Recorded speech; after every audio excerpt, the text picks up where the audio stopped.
lesson plan number 4 in the lesson plan video series of Tales of a Fourth Grade Nothing by Judy Bloom. So again, these lesson plans, they're there for you to use to generate ideas, and I hope you find them helpful. Please subscribe and follow the Read to Write Teacher for more videos just like this. Okay, so here we're going to start today in our vocabulary opener. Again, contextualized words. Installing, arranged, committee, congestion and pollution. So again, talk about the words, what they mean, put them in a sentence, all of those things, think, pair, share, and then of course you can play this game, don't follow the teacher's actions. So typically for this I would pick out 3 words. I wouldn't do all 5 because there's too many actions. The kids come up with very definite actions without sound for 3 of the words that they like. And you go through them as a class, you practice them as a class, call out different ones, make sure that everyone's clear about them, and then you as the teacher turn around and face the board. And on the count of 3, you turn around and the kids at the same time have to do an action. And if you and say another child is doing the same action, then that child is out. So if they're doing the same action as the teacher, the child is out. And you keep going until there's no one left. Really fun game and gets the kids really excited and engaged with vocabulary. Okay, so now we're talking about the reading skill of summarising, which can be difficult, as we know. What I found helpful is to use like graphic organisers around this particularly. So somebody, but, so, then. So using those words can help children put into context what actually happened. So for example,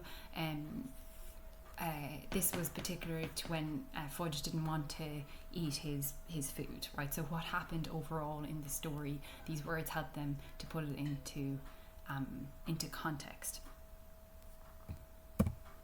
And again, at this point you can invite the children to think, pair, share on this orally of what happened when the Yarbies came to stay, which is in chapter 2, okay? And talk about it as a class, see if they can talk with their partner, and then as a class put it together.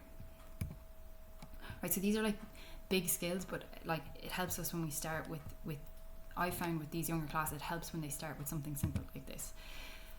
Then you can move into your reading. At this point you can have magic words again, or those words from our vocabulary at the beginning. You know, if they hear one, put their hand up, makes it exciting as well. And that pausing, if you're doing this as a read to write, or a read aloud, that's cool.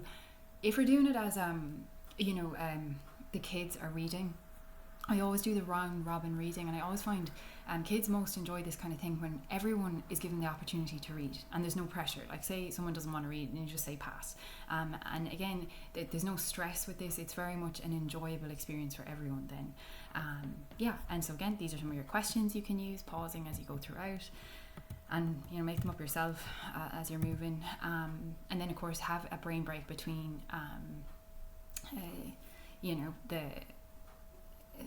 the reading and the activity. So typically, like, you could go back and play another game and come up with 3 different actions, like don't follow the teacher or some other activity. It just gives the kids a little bit of movement so that they're back concentrating again. So 2-3 minute break, and then I'd move into the activity.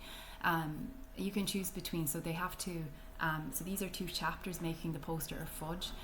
So the 2 chapters they've read today, and each of the chapters in this book, they're very much like a story within the story. So it's not difficult for kids when you're doing this. It might seem like, oh, that'll be hard for them to like do a chapter, but it's really a story within the story, each chapter in this book. So it's actually quite easy in that sense of them summarising what happened. So again, have them, I would print out, like you can get them, Google it, like somebody, but, so, then, like a graphic organizer, and you can bang it in really quickly into their book, like glue it in, and then that way they have a framework to work off. Again, you might want to put up sentence starters for kids that are find it difficult, EAL kids. I would always, even what I found with kids like this that maybe struggle with reading, is to pull them aside, maybe pull your small group aside, because it's still good for them to be summarising, and you can do this orally with them. Have key words, discuss what happened in the story,